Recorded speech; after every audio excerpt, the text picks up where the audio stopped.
A very warm welcome to all the esteemed guests, participants and enthusiastic audience. It is with great honor and enthusiasm that we welcome you all to the International Conference on Innovation in Technology and Management. This prestigious conference is organized by Institute of Port Shipping and Logistics Management in association with European International University, Paris, France and Maaref University of Allied Sciences, Sarmada, Syria. Through this conference, we aim to foster knowledge exchange, share groundbreaking ideas, and discuss emerging trends that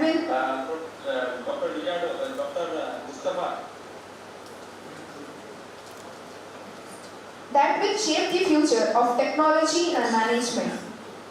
A prayerful heart sees beyond what the eyes can see. To begin this event on a divine note, I would like to call Science and team to lead us into the prayer. Let us all stand for the prayer song.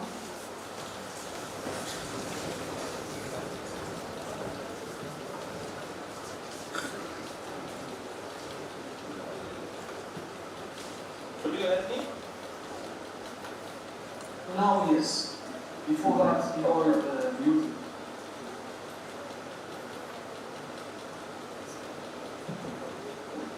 So actually, I am here.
A warm welcome is the first step towards making lasting connections and memories.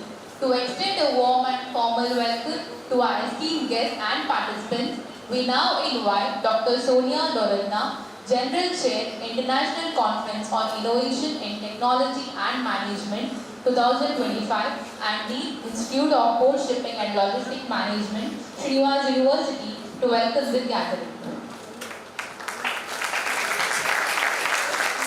Ladies and gentlemen, respected dignitaries on and off the days, a very good morning to you all.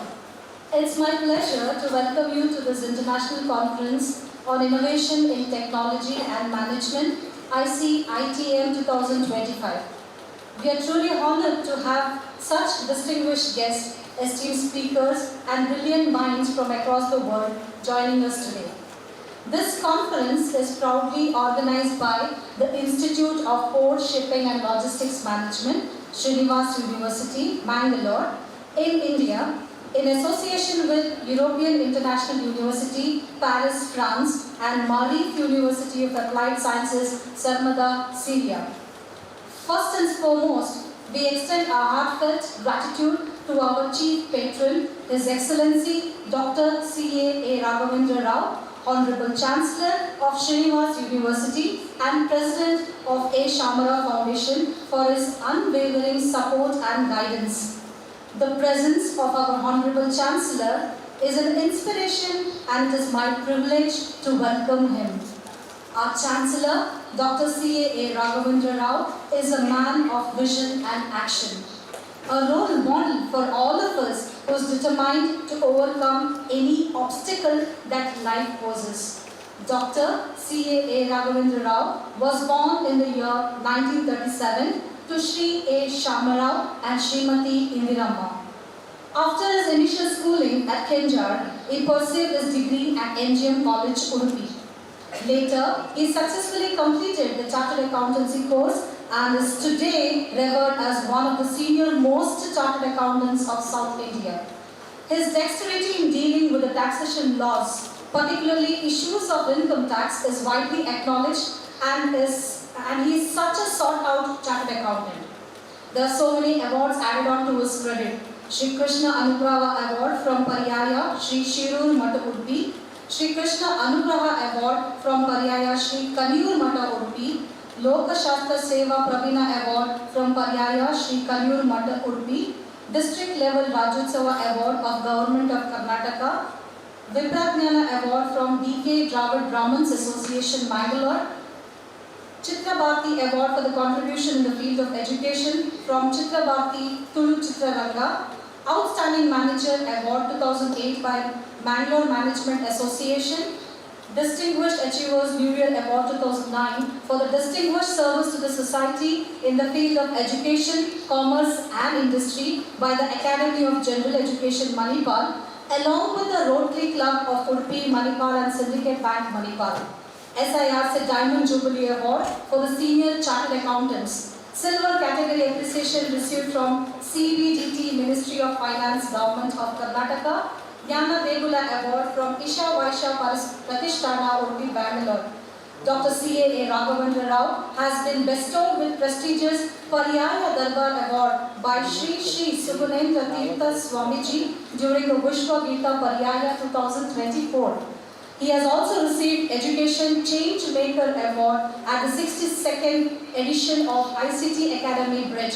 Sir, on behalf of all of us gathered here, I welcome you to this occasion.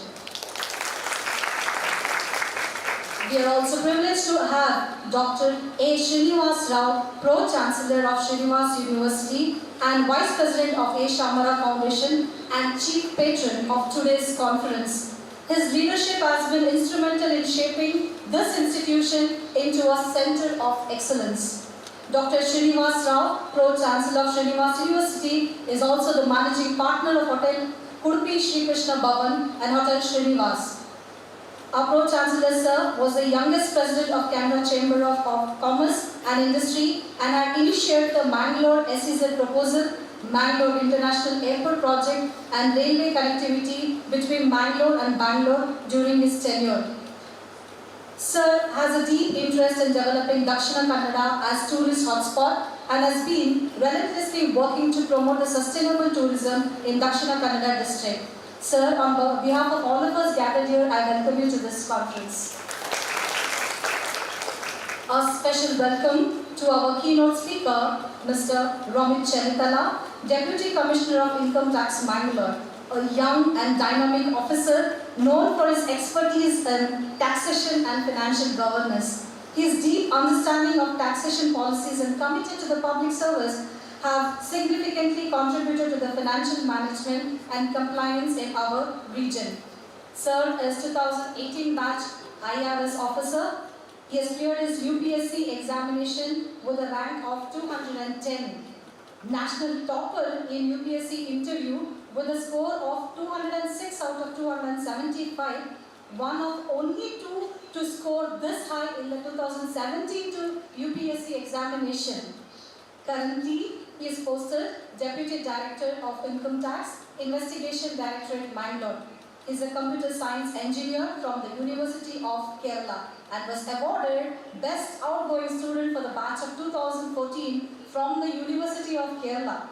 He is married to Ms. Jonita Mariam John, who is a software engineer currently working as a technical lead with Birla Soft Private Limited, Bangalore.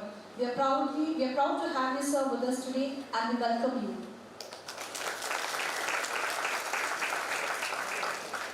Another distinguished keynote speaker, Mr. P. Pramod Kumar Das, Senior Deputy Traffic Manager, New Mangalore Port Authority, NMPA Bangalore. Mr. Pramod Kumar Das, FICS, a seasoned professional with an impressive 27 plus years of journey in the seaports and terminals, armed with engineering background and a master's in finance. Currently serving as Senior Deputy Traffic Manager at New Mangalore Port Authority, he oversees port operations, shipping and railway functions and commercial activities with a remarkable capacity of 100 plus MMT. Prior to this, he had contributed significantly to Paradip Port Trust during a tenure of nearly 20 years. From being an assistant engineer to an assistant executive engineer, he played key roles in mechanized bulk terminals, operations, maintenance, stores, manpower and procurement. Education-wise, being a chartered shipbroker, chartered engineer and a chartered member of Institute of Logistics and Transport, he holds an MBA in finance, a BE in electronics and communications engineering. Additionally, he is also a fellow member of the prestigious Institute of Chartered Shipbrokers London by virtue of examinations, specializing in multimodal logistics, port and terminal management and ship operations. We are eagerly looking forward for your valuable insights, sir, and welcome you to this occasion. We also welcome our most dearest Madam Professor Engineer Srimati A. Mitra S. Rao, who is the trustee member, Board of Governors, Srinivas University.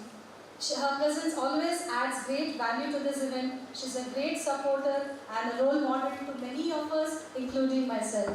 We welcome you, ma'am, to this occasion.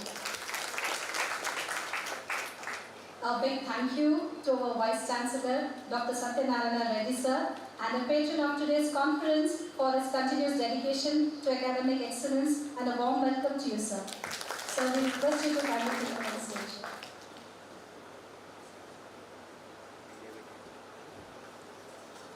We are also delighted to have virtually our co-patrons, Professor Edward Roy Krishnan, who is the Director General of European International University, Paris, France, and Dr. Mahdi Alkol, who is the President of Maaref University of Applied Sciences. Your collaboration and support make this conference even more special. I extend my welcome to you all, sir. I extend my welcome to our Registrar, Dr. Ajay Kumar, to this function. Welcome, sir. A special appreciation to our organizing chair, Dr. P.K. Paul, who has been a very big support for us during this particular conference, who is an Executive Director, Department of CIS and Information Scientist, Raiganj University, and DAYIPF of Azteca University, Mexico, for his hard work and making this event a grand success. I welcome you, sir. Sharma, sir, to this program. Welcome you, sir. A special welcome to our program chair, Dr. Shailashri ma'am and Dr. Praveen B.M. sir, to this function. Your contributions are invaluable. A special mention to the convener of this program, Srimati Ashwini K. Welcome to you, madam. I welcome all the deans of the sister institution, sir from the Mukha campus, Valachal campus, and all those who have come to support us, the research presenters also are very much welcome to this program. This is the first conference organized by the Department of Port and Logistics and has received an overwhelming response of 114 research papers from 6 countries such as Germany, Syria, Bangladesh, Japan, Myanmar and India, which is a testimony to the growing interest and the importance of innovation in technology and management. It is indeed a proud moment for all of us. This event serves as a platform for knowledge exchange, networking and groundbreaking discussions that will help shape the future of technology and management. I encourage all the participants to actively engage, share ideas and collaborate for a better tomorrow. Once again, I extend my warmest welcome to all of you. Let us embark on this journey of learning and innovation together. Thank you and wishing you all a productive and successful conference. Thank you. Thank you, ma'am, for your warm welcome. As we move forward, let us take the moment to honor and welcome to our esteemed guests. Just as flowers spread their fragrance and beauty around, our guests today have graced us with their wisdom and presence. I now request Dr. Sonia Loranna, Dean, Institute of Port Shipping and Logistic Management, Srinivas University, to floridly welcome Dr. C.A.A. Raghavendra Rao, Chief Patron, International Conference on Innovation in Technology and Management 2025, Chancellor, Srinivas University, and President, A. Shyama Foundation. Thank you, ma'am. I request Dr. Venkatesh Aman, Dean, Institute of Management and Commerce, to welcome and hand over the bouquet to Dr. A. Srinivas Rao, Chief Patron, International Conference on Innovation in Technology and Management 2025, Pro-Chancellor, Srinivas University, and Vice President, A. Shyama Foundation. Thank you, sir. I request Professor Sagar Srinivas, Assistant Professor, Institute of Port Shipping and Logistic Management, to welcome and hand over the bouquet to Mr. Ramit Chenitala, Deputy Commissioner of Income Tax, Mangalore. Thank you, sir. I request Professor Nelson Pereira, Assistant Professor, Institute of Port Shipping and Logistic Management, to welcome and hand over the bouquet to Mr. Pramod Kumar Das, Senior Deputy Traffic Manager, New Mangalore Port Authority, India.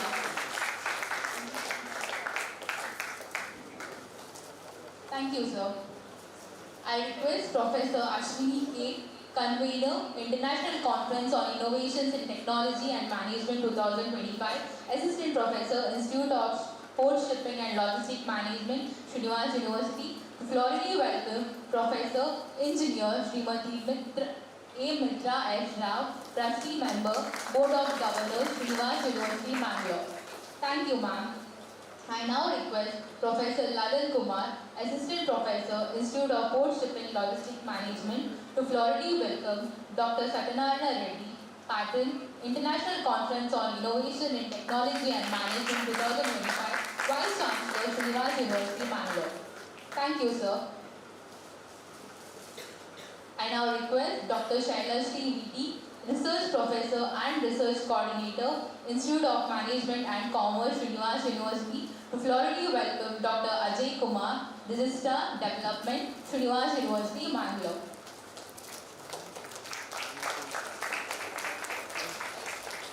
Thank you, ma'am. I now request Professor Leston D'Souza, Assistant Professor, Institute of Port Shipping and Logistic Management, to floridly welcome Dr. Praveen B.M., Research Director, Srinivas University, Mangalore.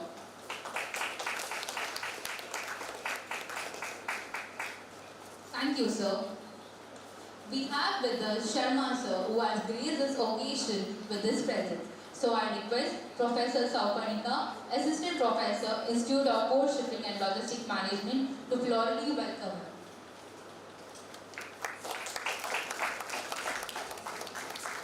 Thank you, ma'am. A A lamp symbolizes wisdom, enlightenment, and the pursuit of knowledge. To mark the commencement of this conference, we now invite our dignitaries to light the lamp and inaugurate today's conference.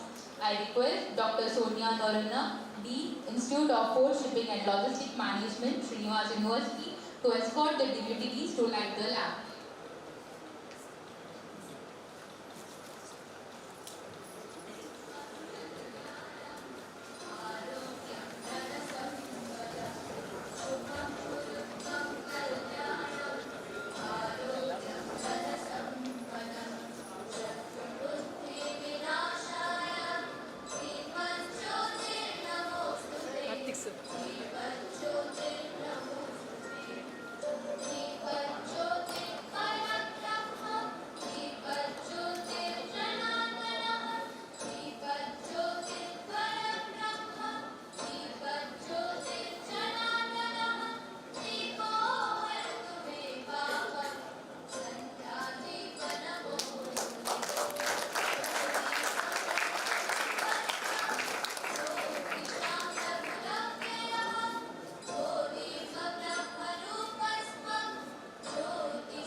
Thank you to our esteemed dignitaries for inaugurating this significant event.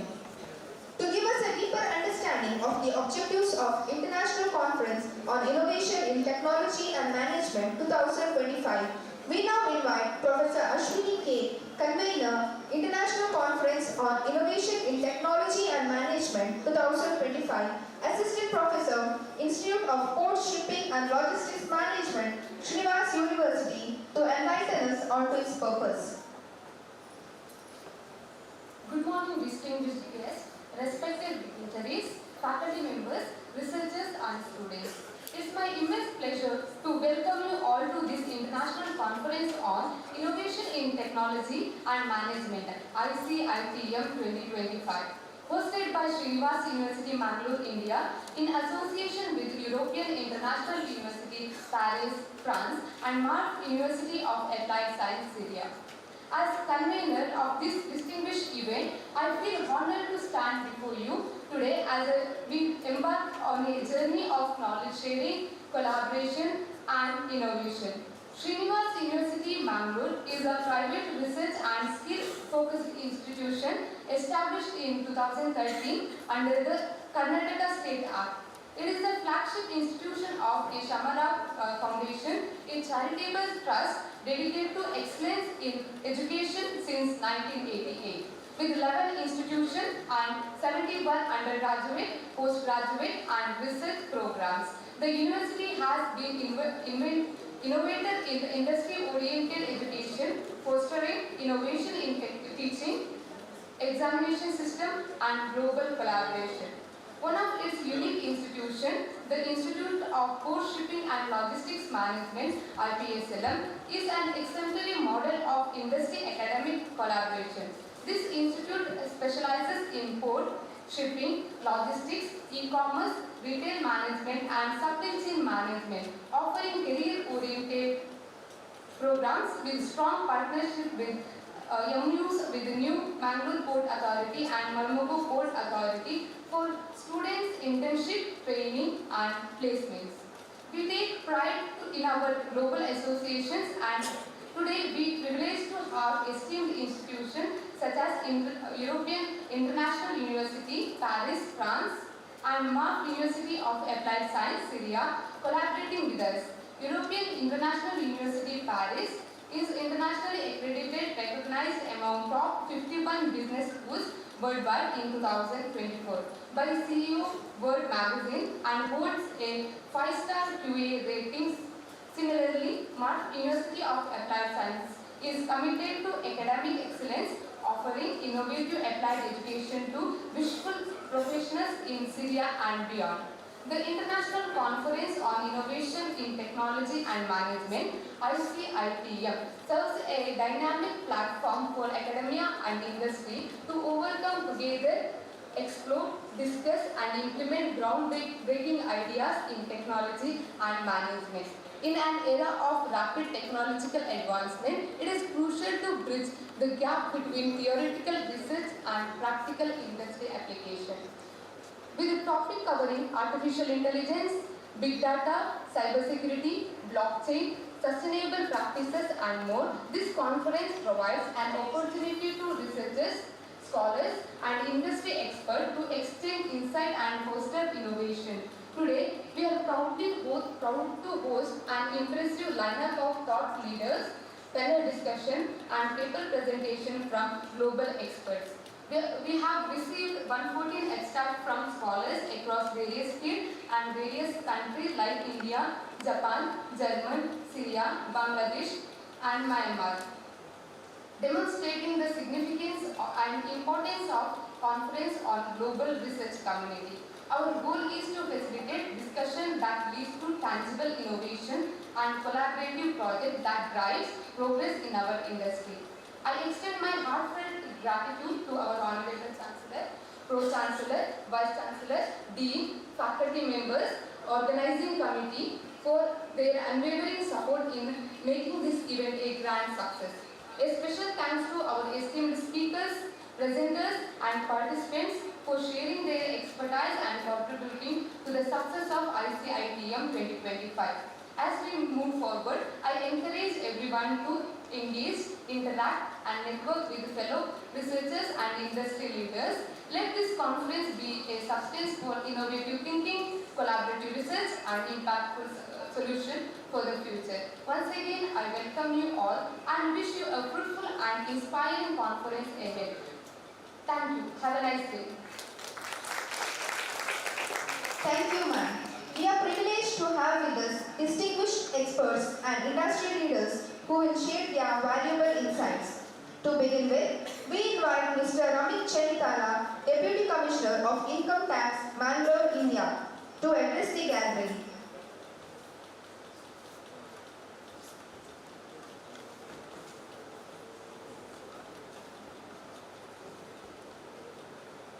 Good morning, everyone.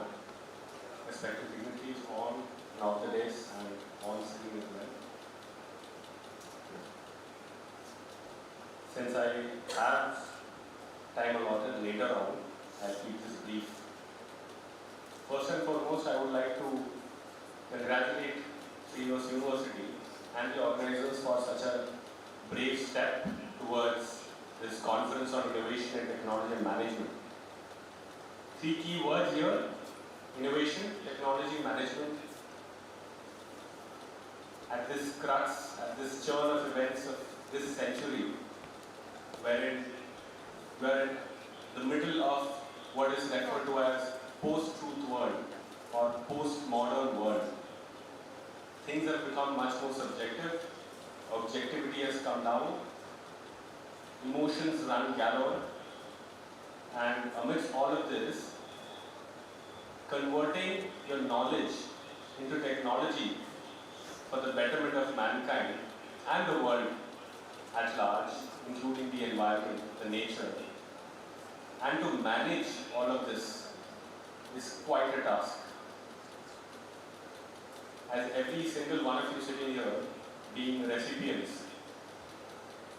you have a great role ahead. Hopefully, you'll be able to make the best out of today's conference. You'll get to learn a lot. Even the speakers, including me, will get to learn a lot, as the recipients on the other end might be able to respond. And at the end of the day, we should be able to walk out as better people, being able to convert the knowledge that we garner today into application on the ground. Once again, keeping the better part of my speech for the later part. Congratulations, all the very best, have a great day. Thank you. Thank you, sir, for your valuable thoughts. We have with us Mr. Pramod Kumar Das, Senior Deputy Traffic Manager, New Mangalore Port Authority, India. Sir, we invite you to share your insights. Thank you. Respected dignitaries on the dais, off the dais, present virtually, the speakers, the gurus on the dais, and this blend of youth, both online and in this hall. It's a great honor to be part of this conference, this International Conference on Innovation in Technology and Management. I just heard from the welcome speech, already in the first kind of it, you have 114 research papers across the globe. This only boasts of the significance of such conference, and I am truly honored to be part of this. So it's on my part a duty to congratulate Srinivas University to arrange such kind of conference, being fast and in collaboration with the European International University Paris, France, and Maaref University of Applied Science, Syria. In the latter part also I am going to speak about the future of port sector, being this is Institute of Port and Shipping Management, where the Indian port sector, the global port sector stands today, from where we have come to this point, and where we are going with a thrust on innovation, technology and sustainability. The talk of the town, the talk of the industry is Smart Port 4.0. With the limited time short given, I would also like to give you a quick look into what is Smart Port 4.0, which is all the sector is talking about. I will also try to touch upon what is already being done and getting done in the Indian port, particularly also New Mangalore port. But that has some time. We will have a really very engaging session till then. So I can only sum up by again congratulating the Institute of Port Management, the organizers, to have this thought where the youthful and experience will blend and they will create new ideas, particularly technology startups, which will not only benefit the audience, the ports, the people like us, the professionals like us who are working in the port, because today the logistics sector is the key to the global economy, not only the globe, also to our country to achieve 35 trillion economy by 2047, the vision of our Honorable Prime Minister, and logistics and ports play a great role in that. So I am looking forward for that discussions during my session. So I thank you all, and I thank you the organization once again for this fantastic arrangement. Thank you. Thank you, sir, for your enlightening words. We are honored to have Dr. Mahadi Alkot, President, Al-Malik University of Applied Science, Syria, joining us virtually to address the gathering.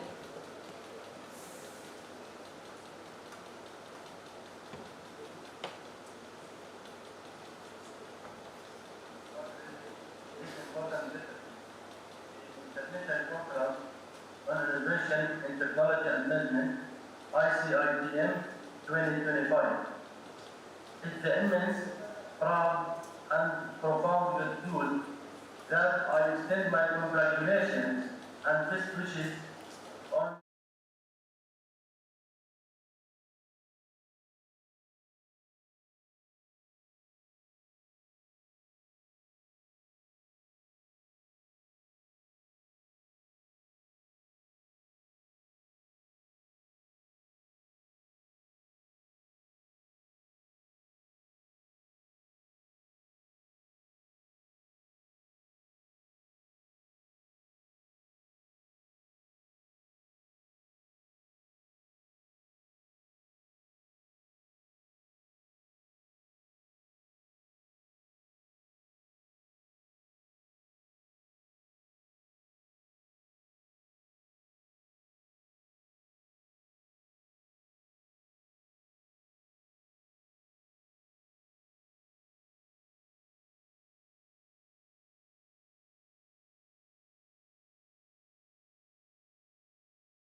Srinivas University to proceed with the souvenir release.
Thank you, dignitaries. We are honored to invite Dr. A. Srinivas Rao, Chief Patron, International Conference on Innovations in Technology and Management 2025, Pro-Chancellor, Srinivas University, and Vice President of A. Shamara Foundation, to share his thoughts on this occasion.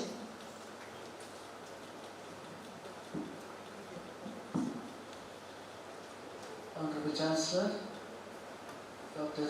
Sri Ramandraji, Chief Guest of today's function, two stalwarts, Sri Dignitary and Sri Prasadji, other dignitaries on the dais, participants, paper presenters, Dr. Niti and Dr.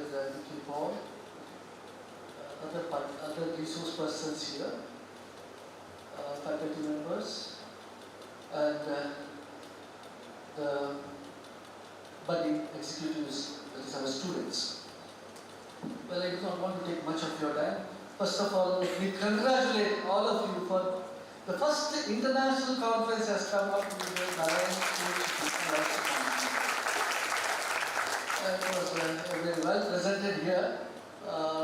It's come out in a very nice, and of course the keynote address, there will be a lot of information coming up. And the best part of it is the challenging title, that is the innovation in technology and management.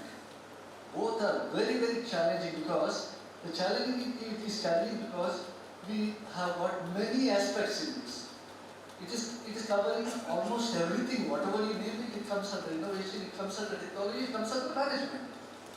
And if you take up in a division wise, it is applicable even to mini, it is applicable to micro or macro. Anything you say, there is innovation, there is technology, there is management. So, what aspect you would like to take, that is one thing. Secondly, you are all management, you are going to be the body management executives. So, what is that you require? You know that it's a competitive world, it's all a competitive world and you have to follow the system. And now, what happens next? It is that you are required to have some change. What kind of change you want to have? That's called as innovation. And the technology is always there. And when you talk of technology, what happens is technology is ever changing, ever growing, ever fast, everything. That is the perception which you call as technology now. So this is what is happening, and that's why it's a very apt subject for a management graduate in having the innovation in technology and management. So both things come together and the innovation. That is very much important for all of you. And if you take the macro level, I can talk of macro level. GPS is there, Dr. Ravika and Dr. Prasad is there. We say that the extensive use of innovation in technology and management. Who has done this? Which country has done it? It is done by China. China is the first country which is adopting aggressively this kind of thing. Innovation, anything is there, they start innovating. They start with the technology, they start with how to manage it. So these are all are extensively done that, and that's why I'm telling you this is an attempt where India is also requiring this, and that's why this is a hot topic for the nation as such.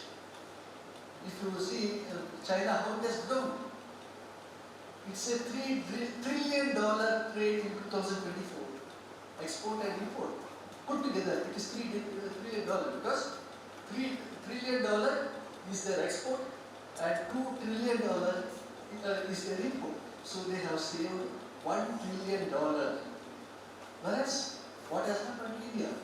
We consider that's why it's a developed nation. What happens to India? India is a developing nation. India, if you see India as such, we are in a negative for a balance trade. Every year, almost around 900 billion we import. But what is our export? It is hardly 700. So 700 is our export, 900 is our import. So 200 billion already deficit is there. So we have to now think of innovation, we have to think of technology, we have to think of how to manage this. These are all possible. I will tell you, if you consider service sector as alone, we are a developed nation. We are good in service sector. We have always seen a positive growth in the service sector. I can tell you, luckily for us, in the month of February, our merchandise or the goods import is 50 billion, whereas our export is 35 billion. And our service sector, the export was 35 billion and import was 50 billion. So we made a marginal surplus in the month of February. But it is not always this case. Continuously we were negative, but only last month we have been in a positive way. So this is one aspect where innovation is required. We have to see how the trade can improve. The port is nearby. If we develop the infrastructure, we are a growing economy. If we develop the infrastructure, the cost of economies of operation can be done by exporting things from the nearby port. Port also has come up with the automation. Coming now to the technology, I was telling you that we are in a modern world and artificial intelligence has gained importance, and I will tell you, we all have to compliment ourselves that we are rich in developing the artificial intelligence, and I think we are number 2 or number 3 in the development of growth in artificial intelligence, and we develop it in that place with the human resource or human technology which you can imbibe and get it developed here. Sir, for the information of our guests here, our university, I would like to tell, we are proud to tell that when the online system was introduced, we were the first in India to introduce online education system when COVID came to us. When Prime Minister had announced the COVID and lockdown for 1 month, the second day only we started with online, and I should appreciate our students who have taken it as a challenge, and they were there with the online system, and we were able to complete the syllabus at the earliest and complete the examination. So when everyone started postponing things, we completed on schedule, and that is the plus point of our university. So with this, I would like all of you to grab whatever is innovation. Think. It might be in many aspects, but think positively, constructively, and see that it develops and contributes to the nation as a whole. I wish you all good luck and have a great session here. Thank you very much. Thank you, sir, for guiding us to reach new heights to our dreams. The future belongs to those who believe in the beauty of their dreams. As we move forward to the concluding segment of this session, I invite Dr. C.A. Raghavendra, Chief Patron, International Conference on Innovation in Technology and Management 2025, Chancellor, Srinivas University, and President, Sarmada Foundation, to deliver the Chancellor's remark.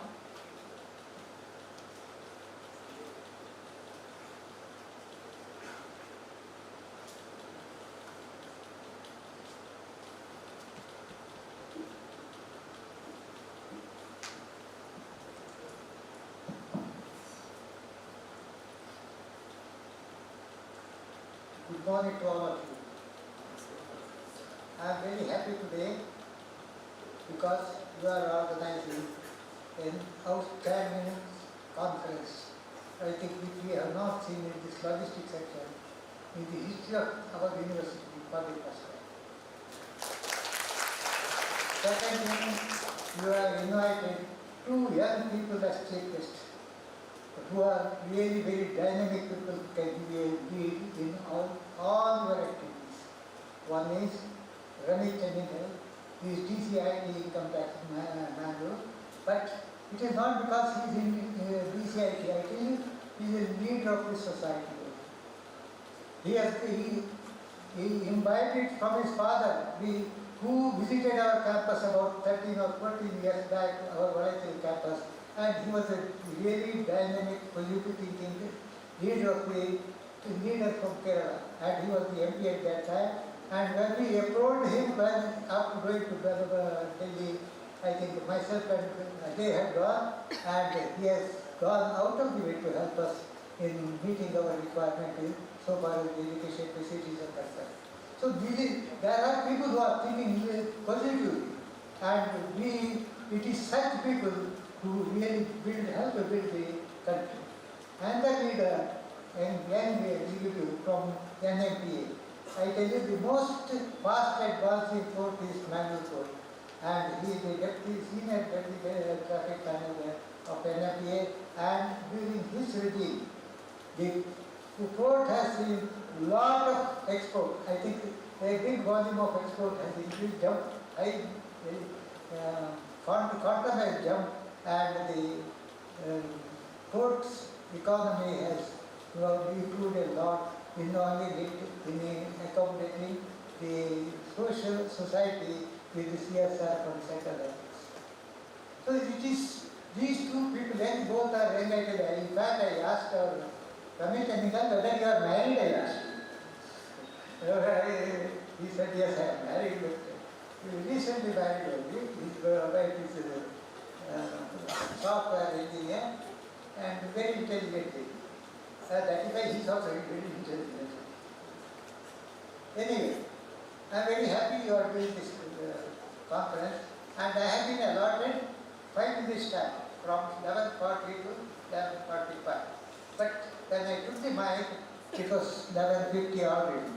So, even though I can compliment you for having managed the time very well, but I am late by 10 minutes. I have allotted time is 10 minutes late, and I need not proceed. The end is in my hand only. I can still see that I complete my talk before the allotted time, much before the allotted time.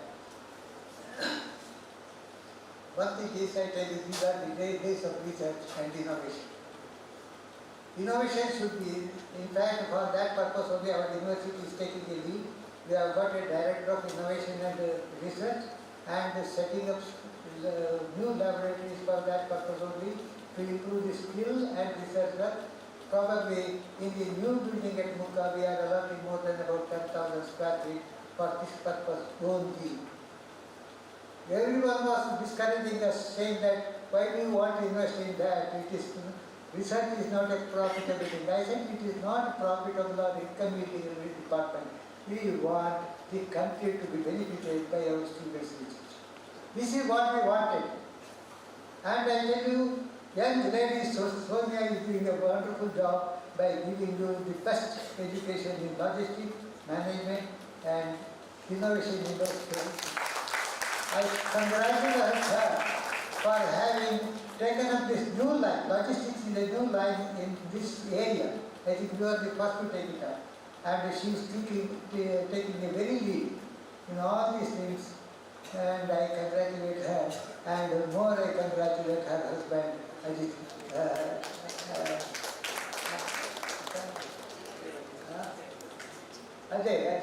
Sometimes I feel I am bored, so I forget the name, I can't mention down there. But we have got so many positive thinking people. There is Dr. Praveen is there. He is very much interested in this. He is collaborating with people with Malaysia and all of those people. See, I tell you, be research-oriented, innovative mind should be there.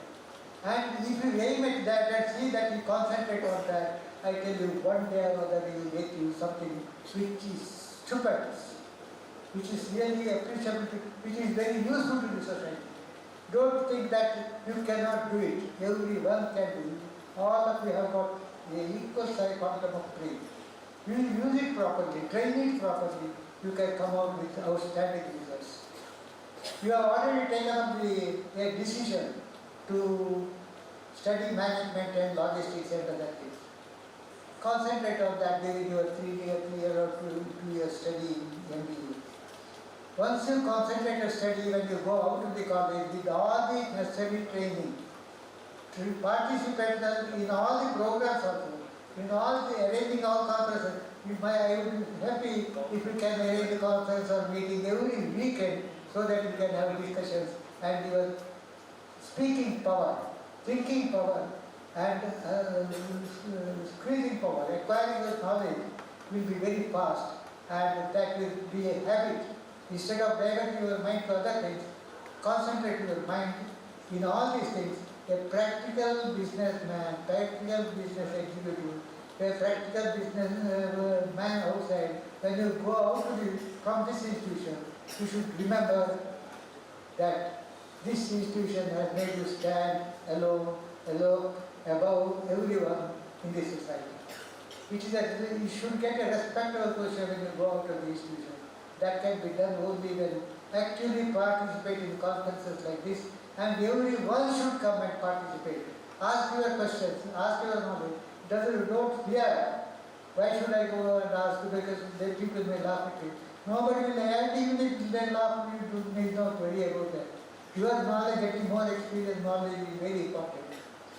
A student should always think of reading more, speaking more, and writing more. Writing may get you a perfect man, reading may get you a good man, and speaking may get you a ready man. See, all these things will, when you go out of the institution, it will help you to stand on your own leg. The very motive of our doing all these things in the universities, to see when you go back to your home, you are an asset to the society, not only to your family, to asset to your village, to asset to your state, to asset to your country, and asset to the entire humanity. All those things positively, don't think negatively. Don't curb your neighbor, don't curb your activities of others.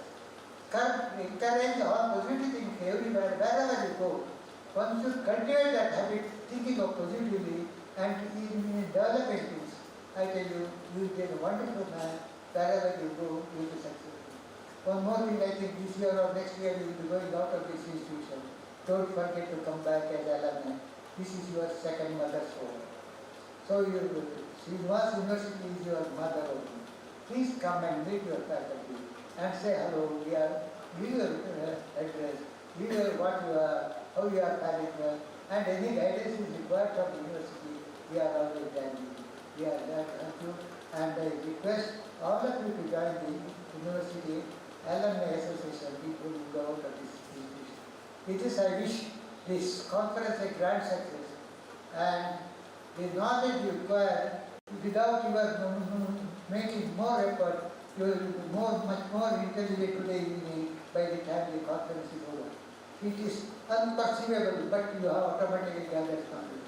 This will be the most important benefit of this conference. I wish you all good luck. I wish the conference a great success. Thank you very much. Before I forget, I thank this wonderful gentlemen who ignited spirit in young people. I thank them very much and for having the spirit that I know. Both of them are very believable. I think Ms. Ramesh has already received about not less than 10 calls. I think he is finding the time and he will be relieved from this conference. And anyway, I thank the sir for being with us. Thank you so much. And I thank all of you for having attended this function. And I think before my time is over, I have completed my thank you very much. Thank you, sir. Your words have provided a clear vision and renewed motivation to pursue our goals. As a token of our deep appreciation, we now present Momentos to our keynote speakers for their valuable contribution. I now request Dr. C.A.A. Chief Patron, International Conference on Innovation in Technology and Management 2025, Chancellor, Srinivas University, and President of A. Shamarao Foundation, to kindly present the memento to Mr. Amit Chenitala, Deputy Commissioner of Income Tax, Mangalore.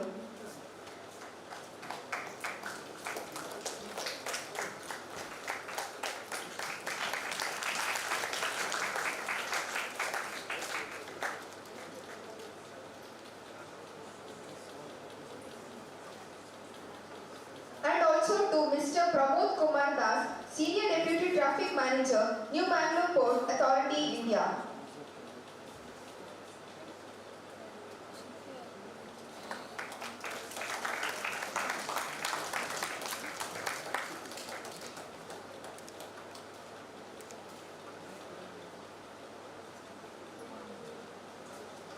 With the permission of Chancellor, we now present a certificate to Dr. P.K. Paul, Organizing Chair, International Conference on Innovation and Technology Management 2025, Executive Director, MCIS Program, Assistant.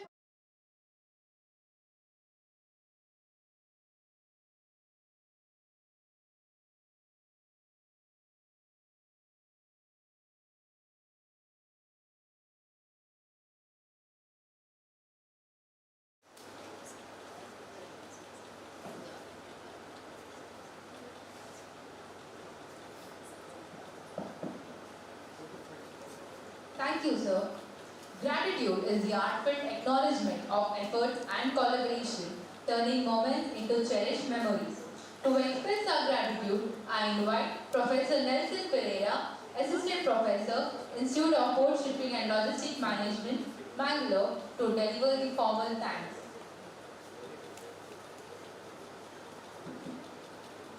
A warm welcome to you all. I, Professor Nelson Pereira, feel honored and privileged to propose the word of thanks at the International Conference of Innovation in Technology and Management 2025.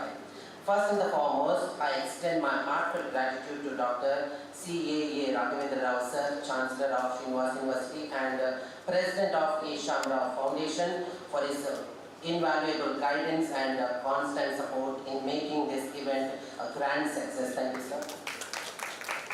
I also extend my sincere thanks to Dr. A. Srinivas Rao, Pro-Chancellor of Srinivas University and Vice President of A. Shamarao Foundation, for his inspiring leadership and encouragement, sir. Thank you, sir. A special appreciation to Amit Chenitala, Deputy Commissioner of Income Tax, Mangaluru, and Mr. Pramod Kumar Das, Senior Deputy Traffic Manager, New Bangalore Port Authority, NMBA, for gracing this occasion with their esteemed presence and sharing their valuable insight. Thank you, sir.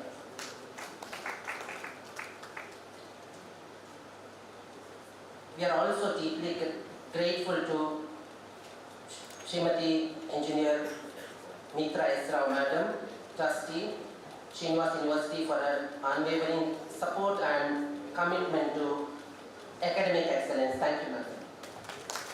A heartfelt thanks to Dr. Satyanarayana Reddy, Vice Chancellor of Srinivas University, and all the esteemed registrars, Dr. Ajay Kumar Sir, deans of our sister institute, Srinivas University, for their remarkable contributions in shaping this conference. Thank you, ma'am, sir. I extend my sincere appreciation to our co-patrons of ICITM 2025, Professor Edward Roy Krishnan, Director General of European International University, France, and Dr. Mahdi Al-Kol, President of Maaref, University of Applied Science, Syria, for their invaluable support and collaborations.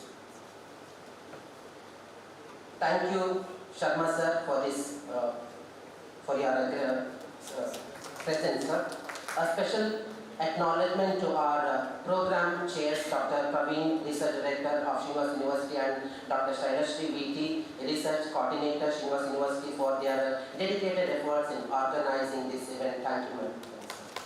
I also extend my gratitude to Dr. Paul PK Paul, organizing chairs of ICITM 2025 for his instrumental role in coordinating this conference and ensuring the smooth execution.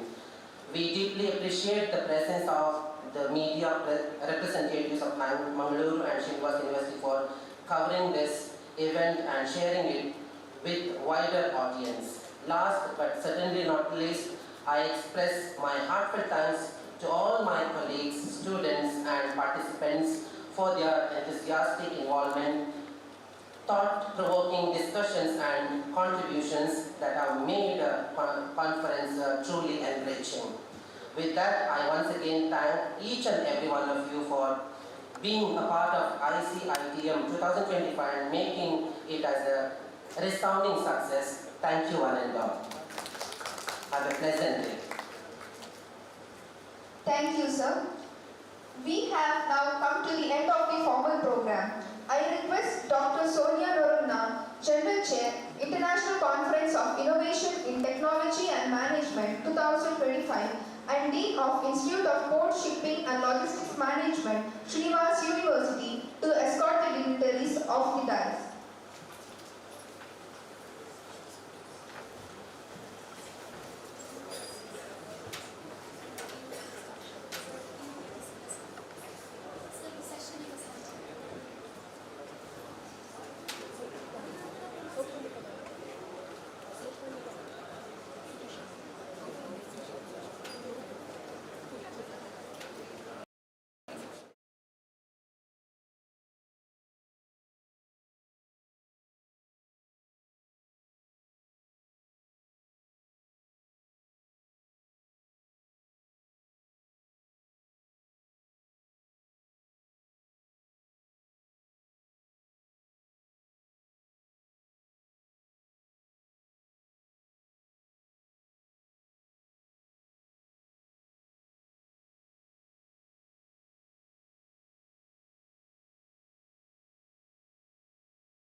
So we have a crane.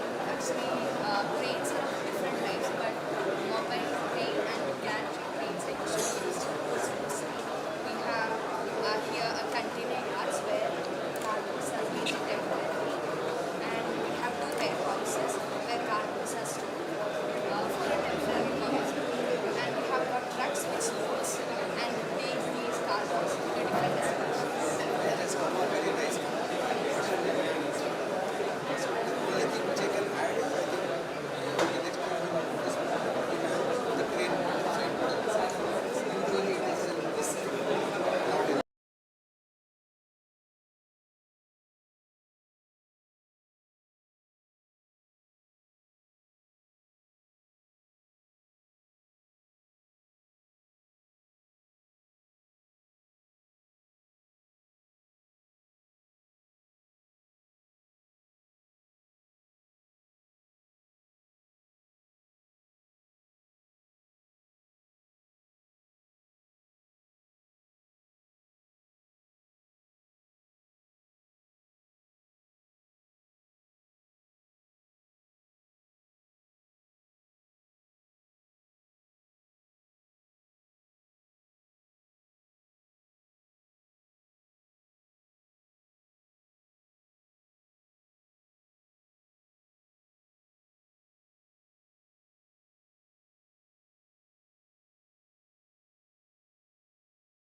India, when the colonial world used to exist.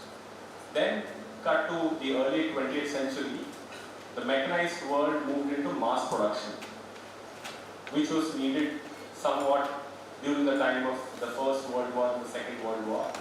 In between that time, the Great Depression of the 1928, 1938 also happened between that.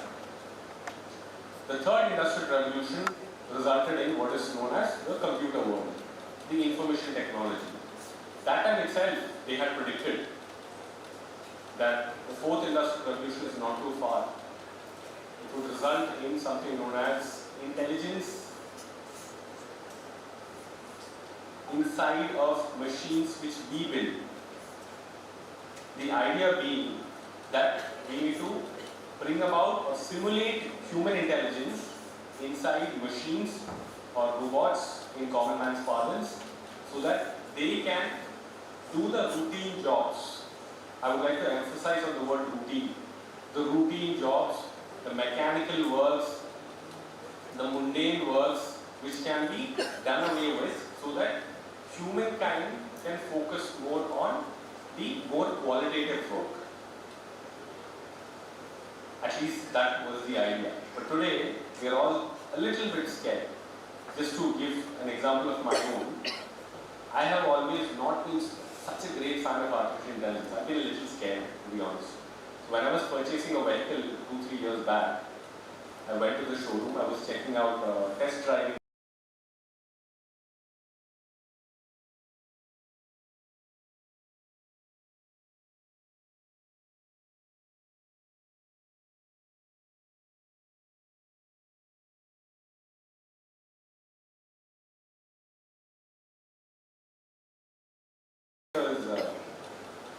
So they had this vehicle called Aster, and the moment I checked in, I got inside the vehicle in the driver's seat. The person who was helping me out briefed through. He said the greatest advantage of this vehicle happens to be that it has an AI device, and it had a small device on the dashboard, which was like a robotic device, which would respond to my commands. If I asked it to lower the window, it would do so. If I asked it to increase the AC temperature, it would do so, etc. etc. Somehow, the moment he described that, I decided to walk out. And I felt a little not so at ease. Primarily because I felt if the AI is there, not only would I hear all my private conversations with my wife, which would get recorded in some database elsewhere, but even otherwise, I was like, not so safe. my privacy concerns, or even to such an extent that what if, have you guys seen the movie called I, Robot? It's a very popular movie based on a book by Asimov, a very popular book, which there's a scene in that movie or in the book also where the car tends to control without letting the driver drive the vehicle. Those thoughts started pondering in my head, and I immediately walked out. And that was a personal call. Eventually I ended up purchasing a Volkswagen Tiguan because I loved to drive, and luckily it was very old school, as I tend to be. But, and there's always a but, point being, that may be my personal inhibition. Positively looking, we know that even though I use the word disruptive to engage or describe artificial intelligence, we know for a fact that we humans are strong enough, strong-minded enough, smart enough to not let AI control us in future. No matter what the cinema industry shows us as the future dystopian world, we know for a fact that AI can be used for the best of mankind. All of you guys sitting here are future officers and officials of the shipping industry, the port industry, the logistics industry, whichever sector you choose to take forward. AI would have a great role there. Why? Because, like I said, all the routine tasks, the mundane tasks can be handed over to the so-called machines so that you can engage more into qualitative work. Primarily because, now this is the key point here, management is an art and a science. Now what is science? Something that can be repeated again and again. How do scientists discover something? Basically by experimentation. Yes? If you take a pen or take this mobile phone, keep dropping it, other than the fact that it will break off, we know that if you drop it 100 times, every single time it's going to fall on the ground, which is proof that this particular area has gravity. Yes or no? Correct? So that is experimentation. That is what science is all about. You keep repeating something and then discover something out of it, out of the results that come out of those experiments. Art, on the other hand, my view, is undefinable. It's like cinema, it's like painting, it's like sketching, it's like photography. There's no limitation to your artistic ideas. There's no horizon.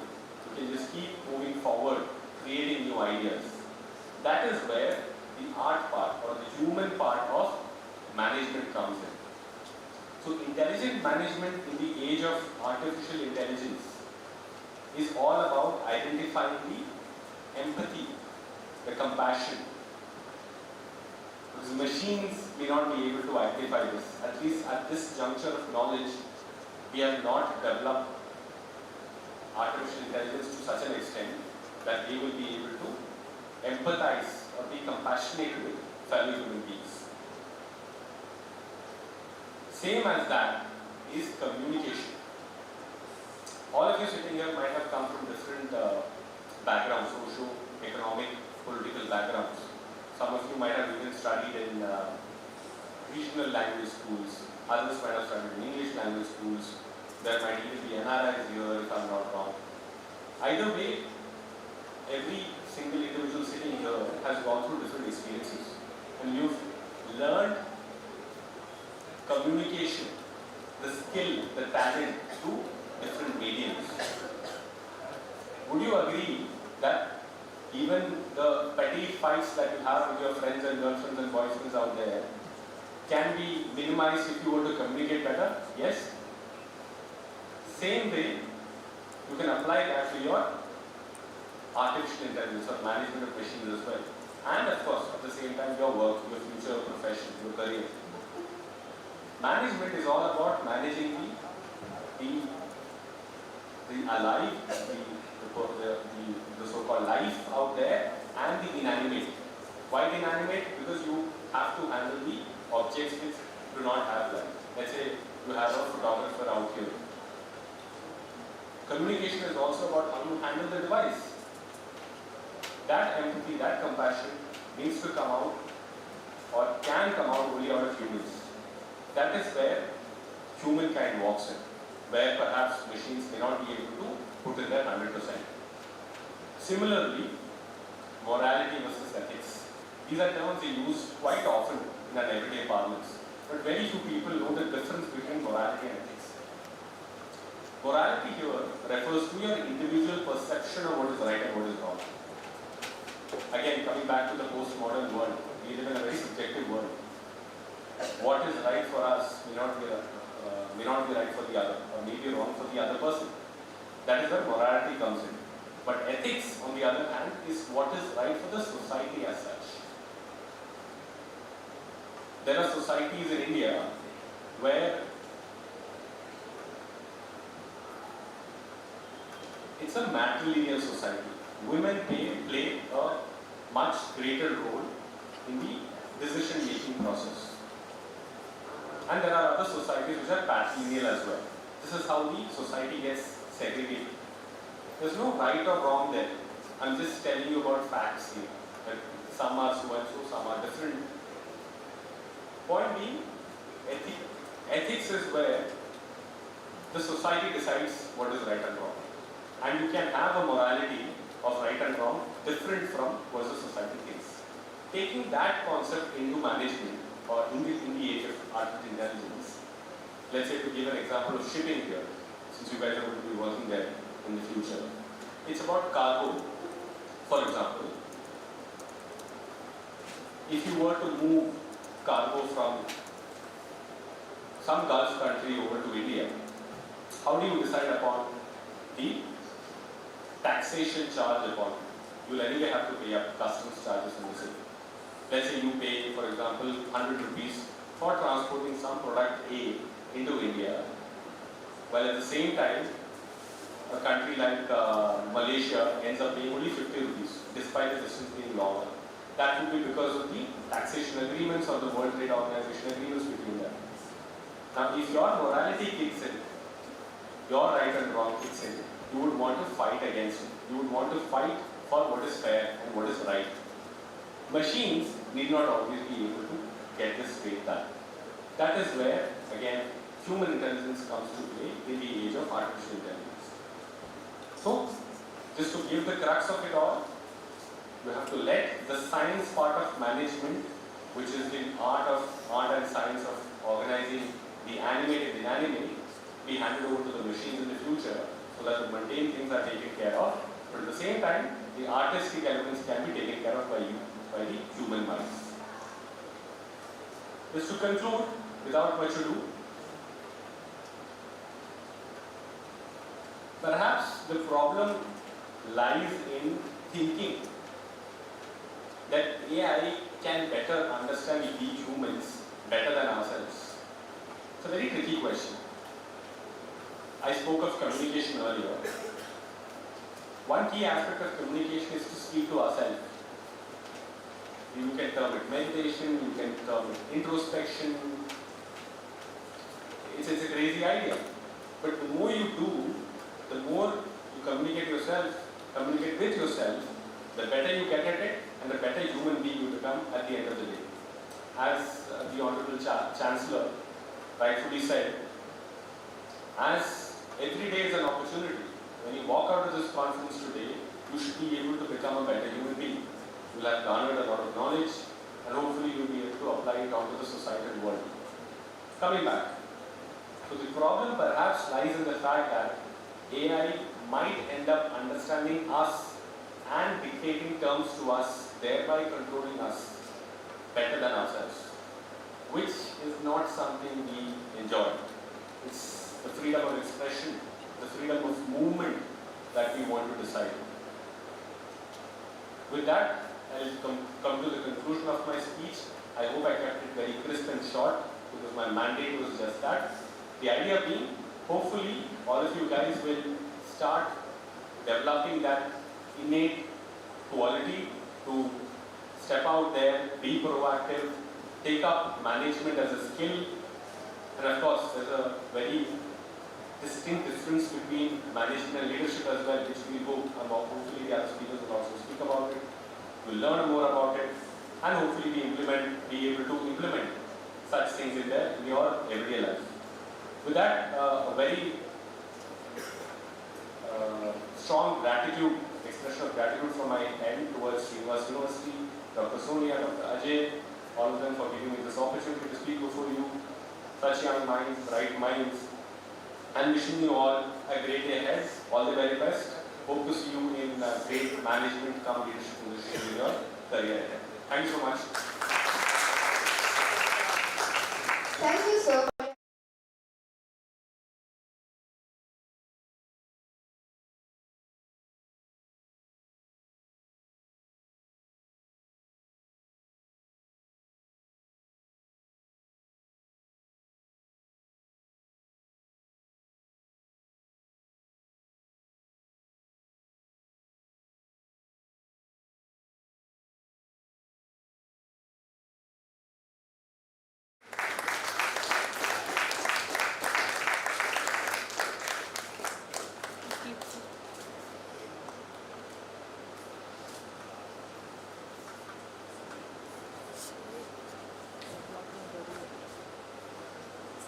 Thank you, ma'am.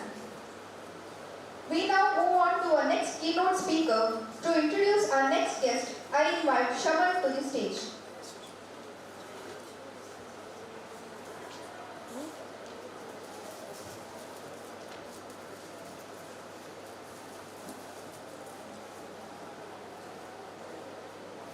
Good morning, people.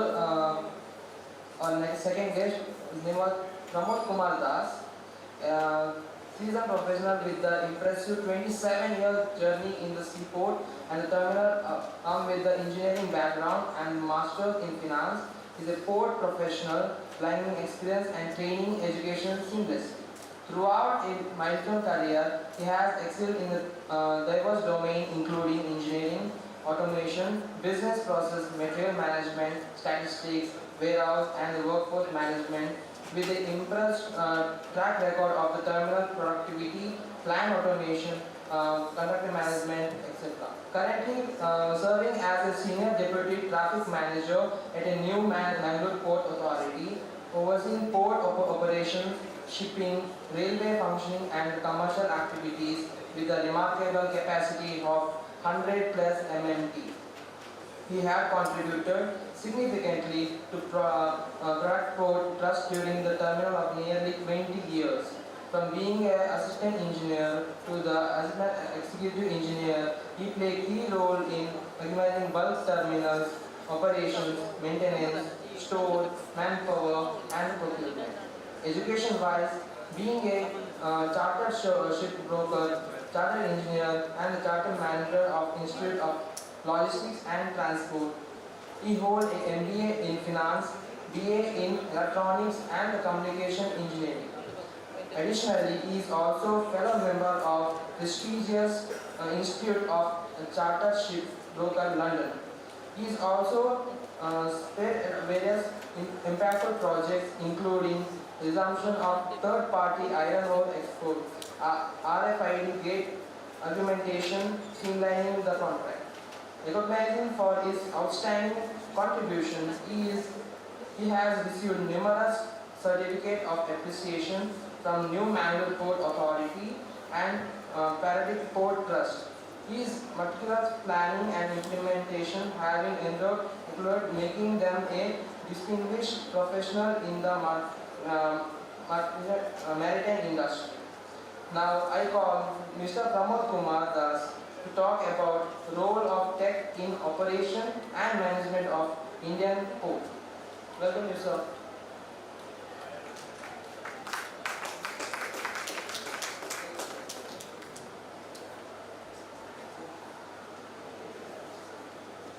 Thank you. Once again, welcome you all. Given the paucity of time, what I am going to cover is the future of Indian ports. It's a trusted innovation, technology and sustainability. This 20-minute session, we will break it into 4 categories. I will try to explain you why the ports are such critical to this maritime industry. Then we will also see what exactly we understand by Smart Port 4.0, and we will also go through what Indian ports are doing already and what our plans for next to 2035-40, where we all want to become, all the ports of the country wants to become Smart Port 4.0. And I will also touch upon what your port, New Mangalore Port, is doing as of now. Now getting into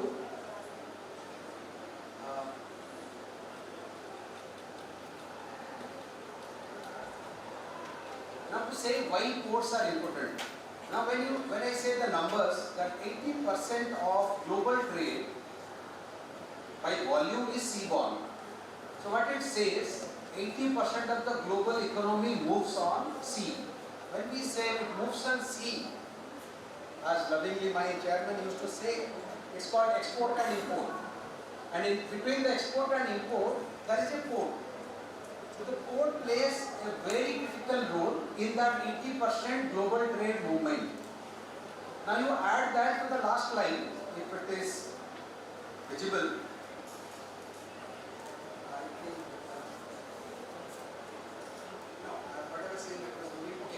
So if you see the last line, every ton of this 80% volume is traveling 5,186 ton miles in our maritime sector. When 1 ton of cargo moves 1 mile, we call it 1 ton mile.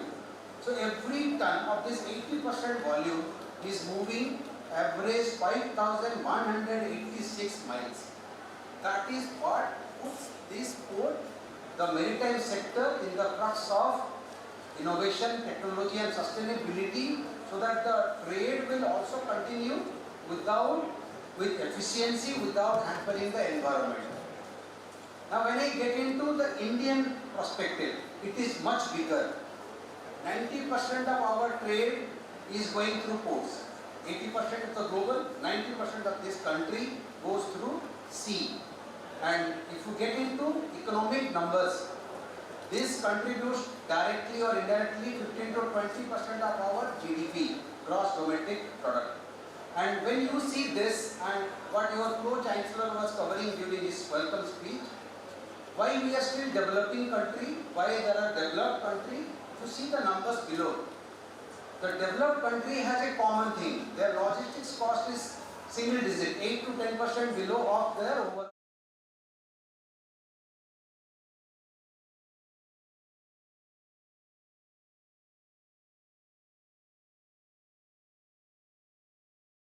Through innovation technology. So that is what is the topic of my today's session. Now it is not that we have not done enough. If you see the last decade, there are huge growth in the Indian maritime or particularly port industry. The capacity has increased 92%. The coastal shipping has increased 117%. These are numbers showing that how we are growing, how this sector is so critical to the maritime sector of the country and the globe as a whole. Now going forward, what is the plan? The plan is, currently we are at 2,600 MTPA, the port capacity, million metric ton per annum is the capacity of all Indian ports taken together. We have around 12 major ports and 60 non-major ports, private ports, what we call. And what we see, where we are going by 2030, 3,000 million metric ton MTPA capacity by 2030, and if you go further, by 2047, we call it the Amrit Kal. It's the vision of our Honorable Prime Minister. The port capacity of this country, our beloved country, will be 10,000 million metric ton per annum. So this is kind of growth, this is kind of the scope is coming in this country, and you people are the asset for this growth. Now this is just a picture showing where we are and where we are going. Now what are the challenges? That's what this innovation technology will come into picture. Now the challenges are threefold. In a macro level, it is operational, environmental and technological. What operational? There are manual efficiencies, cost of operation, cost of dredging, there are lack of infra, lack of first mile, last mile connectivity. Now all these things can be achieved through technology, adoption of smart hardware, smart equipment. But then the thrust is also achieving them, taking care of the environment, reducing the emissions, the waste management has to be better, the dredging impact on the ocean bed should be lesser. And when we became smart, there are cyber security. You know, with a single click of a button, with one ransomware, people can stop a port. People can steal your commercial data, they can stop a complete operation of a port or a sector. So these are challenges. The main thing is, there are technology, there are scope to manage these challenges. But the point is, we need a balance. Why we need a balance? Because if I bring technology in operation, the cost of handling will be more. The cost of handling the sector may not absorb. Similarly, when you bring new kind of technology, new kind of energy into your sector, the environment aspect has to be taken care of. So the solution is to find a balancing act where you became smart both operationally, environmentally as well as technically. I think I will love to get a confusion. So I will request you to play next. You can do that. Now next.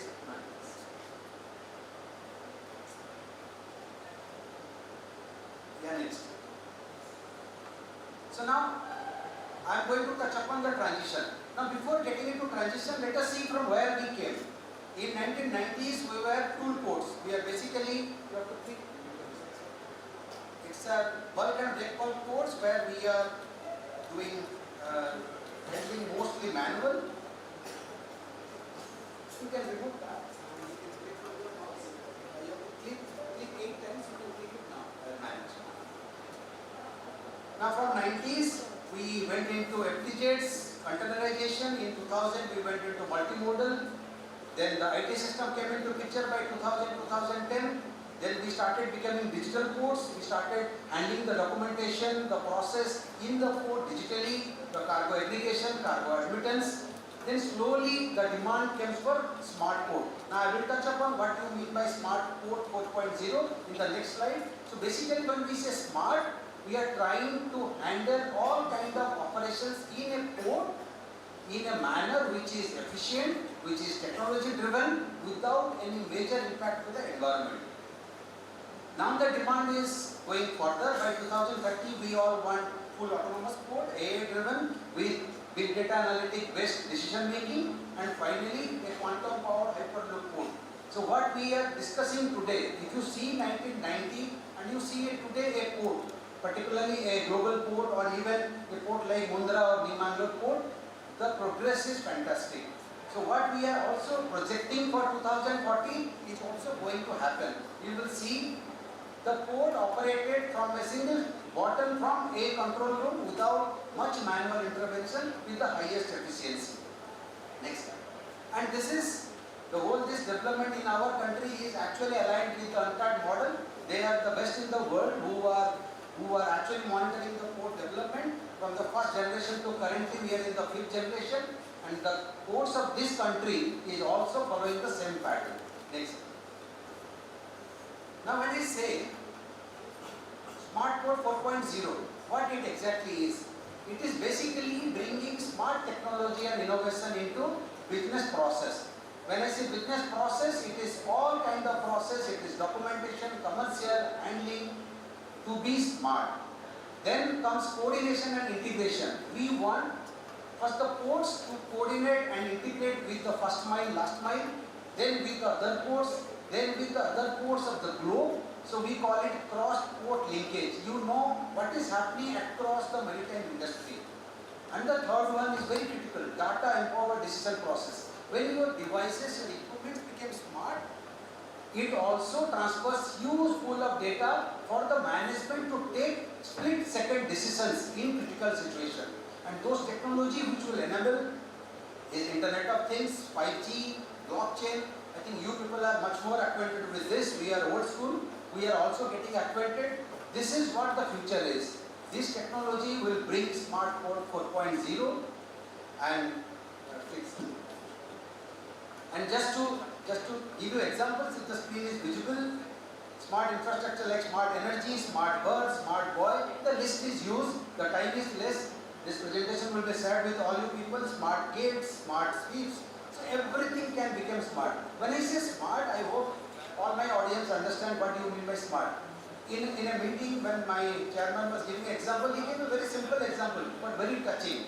If you have a water pump in your house who is feeding water to your overhead tank, it's called mechanization. But if you have sensors in your tank to tell the pump that when I am full or when I am half, when you should start, when you should stop, this is smart.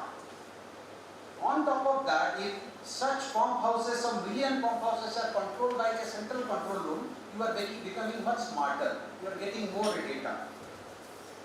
Next. Now what it actually encompasses? It encompasses getting linked with all the customers of the maritime chain. Starting from the shipping line, I was going through some models. Your colleagues have made fantastic miniature things of vessel. They also discuss lines. So it starts from shipping line to the port, cargo owner, goes to the berth, crane and terminal operator. Everybody will be linked through this smart technology, both in IT and non-IT. And they will become a single ecosystem. Next, sir. And the benefit will pass to infrastructure, it will pass to cargo handling, it will pass to intermodal traffic, it will pass to the statutory authorities like customs, it will ensure proper safety, security, and overall this smart ecosystem will help energy and environment. So it will be a sustainable handling in the ground, also the visibility, and finally the transparency and traceability.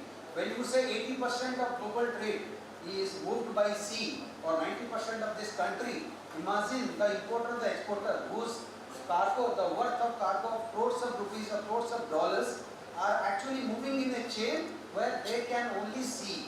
So this smart place will bring transparency and traceability. This will be the final achievement. Next. Now when I was discussing about the state, I am from a port, I speak about port.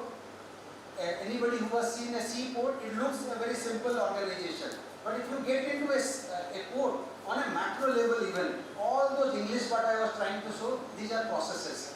These are independent processes starting from nautical to the vessel side, to the supporting infra, to the cross-port linkage, and everywhere, every process has a scope to innovate, to bring in new technology, to make this port as a whole a smart port. Next. Now what do you mean by getting smart? I was covering in the last slide. Getting smart is getting smart in process. So you can bring robotic process automation, you can bring AI for demand predictions, automating repetitive high volume process for lowering staffing cost. You can bring technology in marine ops, so solar powered smart tugs, reduce labor and cost, advanced VTMS, this VTMS is vessel traffic management system. You can bring in smart buoy. You can actually mitigate the marine risk through use of smart technology. Then you can bring the smart technology into cargo handling. That will cover up automated cranes, guided vehicles. The list is huge, the time is less. But if people can take a lead from these words and actually study, there are huge opportunity of innovation and technology in cargo handling equipment on the waters, on the land. Now digital twin, it's a very interesting concept where you can have actually a smart device like a simulation in, like people must have seen in airport when they train the pilots. You can actually physically test something before getting into the actual handling. So you did not to take risk on the actual front. Now dredging, which is a major cost barrier in all ports, it basically plays a major role because every port has to maintain their draft. So technology can come in dredging, automated remote operations, real-time monitoring, solar powered and self-propelled barges. Then to the safety also includes the safety of the dock workers, safety of the vessel crew. You can bring in connected worker solutions, gas sensing mask, acid sensing shoes. These things are already being started implemented in European ports and some of the Indian ports, and the plan is to implement them across all the ports of this country. Now when we say we are getting smart, with that the risk of cyber security and security is also coming. Because smartness comes with IT-based solutions which can be hacked, and you must have heard, said without taking names, when there are two countries at war, the 40-50% war is actually fought on this hacking things. Because when you hack someone, you actually make them a huge commercial loss, short term as well as long term. So smartness can also come on security, like RFID enabled automated control, drone based surveillance, automated security cameras, and in cyber security real time monitoring, cyber security on blockchain base. These are few just touch upon things for you. But these are huge subjects and huge requirement of innovation and technology and research is required in this front, particularly in our country. Next. And when I say my topic is about smart and innovation, technology and sustainability, we have to bring in renewable energy for clean operation. We have to create circular economy by automating the waste recycling, water management, recycling and reinforcing the retired port equipment, means the expired port equipment, green infra development, eco-friendly 3D designing, GIS-based land use.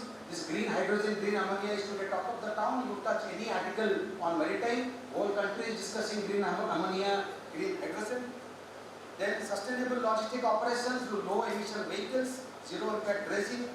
And we're proud to say in New Mangalore port, we do not use fossil fuel vehicles today for port operation. The buses, the cars, everything is CNG or electric vehicles. You can also bring governance for green ports by creating suitable policies, and being the government, we play a bigger role in this because a suitable policy will attract startups, technology, investors to create the atmosphere to have innovation technology work in tandem. And then the monitoring. Finally, everything has to be monitored and in a closed loop, and feedback action has to be taken to ensure they are smart and sustainable. Next. So now, this is a holistic picture of the sector. Now you people will be proud that the Indian sector is not far behind what we are doing as of now. Now this is just a study without telling the name of the ports. If you see the top line, almost all Indian government ports are almost mechanized. Even the baseline is 85%.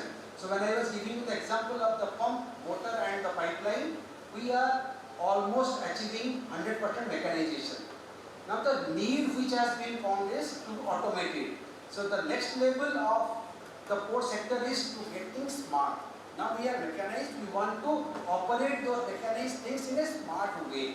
So that's what the gap is. If you see the below numbers, we are around 45 to 55% smart, automate, but we are mechanized. So this gap is a huge field for innovation and technology and research. Next.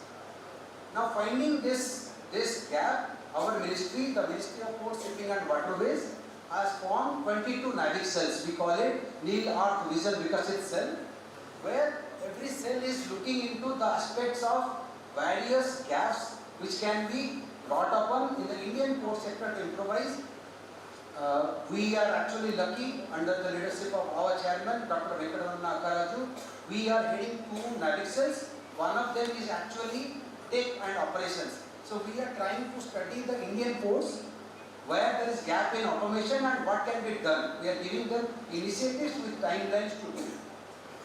This is the goal of this, achieving 100% automation by 2035. I think some of my enthusiasts would definitely question me, how come it is 14 major ports? Because the general knowledge says it is 12. Am I correct? Huh? How many major ports we have? We have 12 major ports. I think I told in the beginning around 60 non-major ports.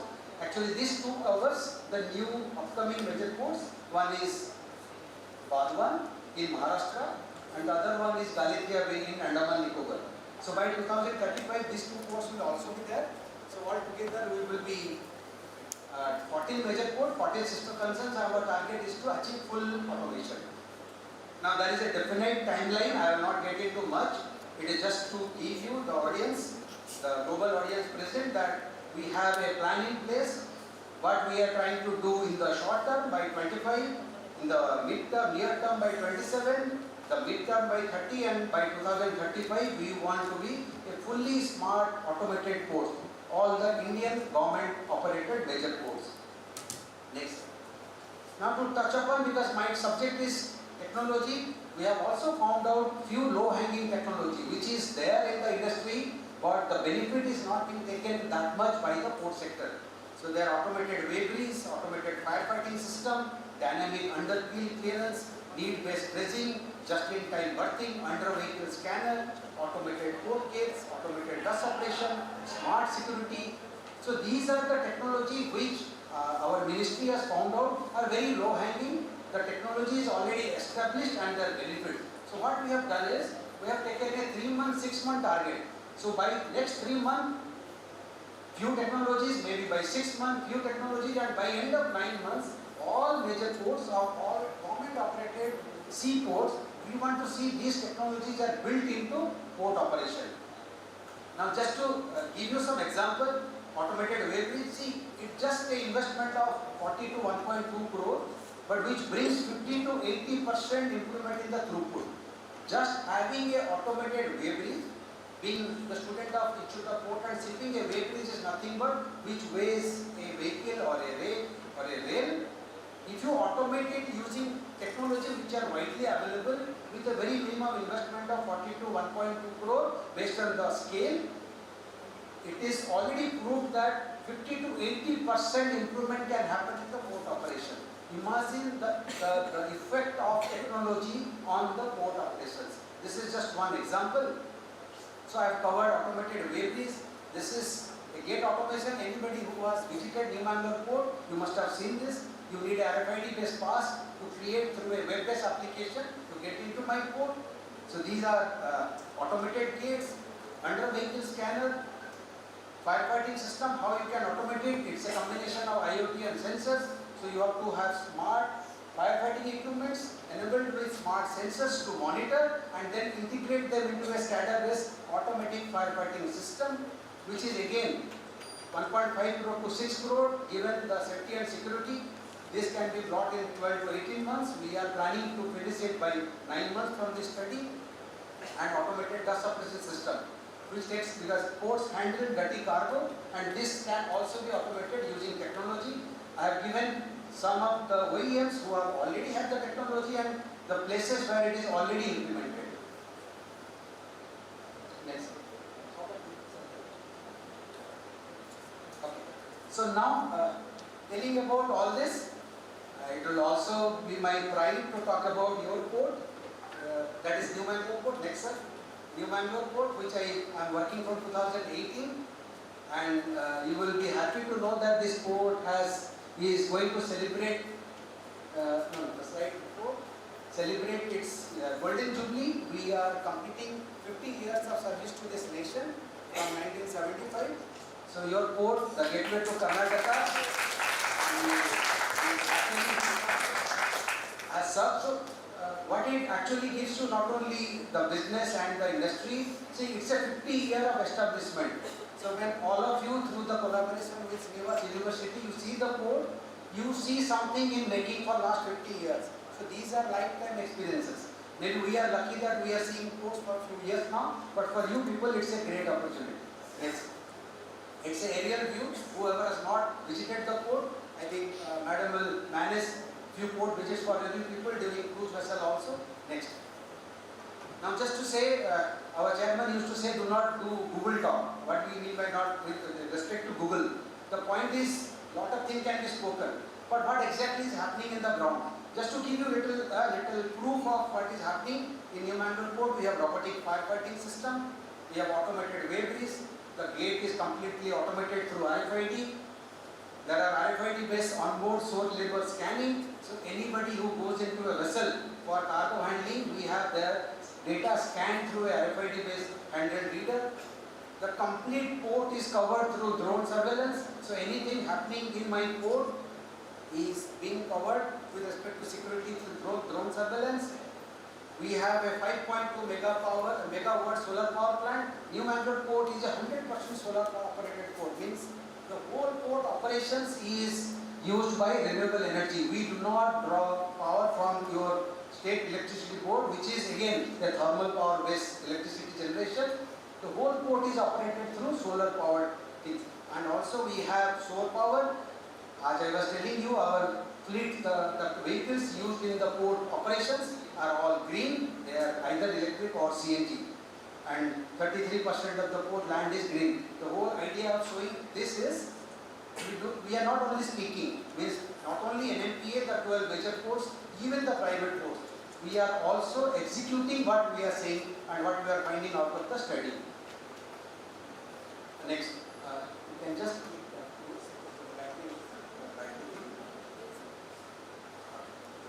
so now, to show you the next slide please, we have also rainwater harvesting of 131 square meter of area. This has actually brought the water level up in this region because this is a water scarcity area. We have 1.2 mld sewage treatment. This slide is particularly for sustainability. We have smoke reception facility and we also have a 2 ton per day vermicomposting unit. Any waste which is generated in the port are actually converted into vermi which goes into your agriculture. So this is the kind of commitment New Mangalore Port, your gateway to Karnataka brings. And next, sir. Just to showcase, this is well appreciated. We are getting various awards from every year. So your port is a very clean, green and safe port. Now we are getting into the concluding part. So what we have discussed as of now, what the port sector is today and how they play a critical role, the maritime sector being 80% of the global volume, 90% of this country's volume, it operates by that. Now when you are discussing innovation technology, which is the theme of this conference, you are discussing your research, your study, which will touch upon 80% of the global volume. Imagine the impact, and that's why I congratulate the organizing team, the Institute of Port Shipping Management, to have this conference. It's first of its kind. Because it is not a small level of game you will play. Your innovation, your outcome will touch 80% of the world's trade. Now, how to achieve this? What we have found out in a macro level, 4 balanced approach.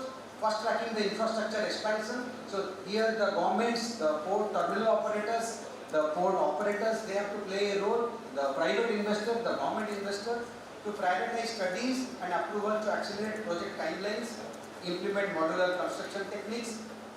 Then the second critical thing is driving technological innovation, launch quick pilot projects, develop detailed implementation roadmaps. In this category, I see all the universities, including Srinivas and the Institute of Port Shipping Management, can play a very big role, and such conferences play a very critical role in bridging the gap, because the ports are under the pressure of performance. We may not have the time to actually get into the technology which, being a research university, you people can contribute. Then upskilling the workforce, which you people are part of. The existing workforce in the maritime sector, the upcoming bright minds like you people, it's a requirement to upskill your knowledge, because today smart technology, sensors, IoT, AI, big data is nothing you should read in Google. You should know them also. That is what the industry is going. And finally, all this keeping sustainability at our core, because all these smart things also draw energy. The energy has to come from renewable energy through circular economy, and the development should be aligned with the overall ecological practices. That's the point which I am trying to build. Now coming in, because it's a conference, I need to discuss collaboration for implementation. So there's a requirement of stakeholder collaboration as a core strategy through partnerships. Like the Institute of Port Shipping Management, Srinivas has gone into partnership with European University and the University of Syria. Leveraging PPP, public-private partnership, it brings investment. It will actually give investment to your ideas, your technology, your implementation. Then knowledge sharing, what you learn, what we learn. That's why this conference is so great, because the experience and you can share our knowledge. If there is time permits, I'm also okay for 1 or 2 of your questions. Then policy alignment, being the government operator, policies, the ecosystem has to be made so that the research, the innovation, the technology has to come into the sector, which is port and maritime sector. And then finally, these innovations has to be scaled to a bigger level via initiatives like Green Port, and finally, together, the country with 10,000 planned MTPA port capacity, to run them with a smart mind like you can become truly smart port 4.0 by 2035. That's what the point I wanted to make. Thank you.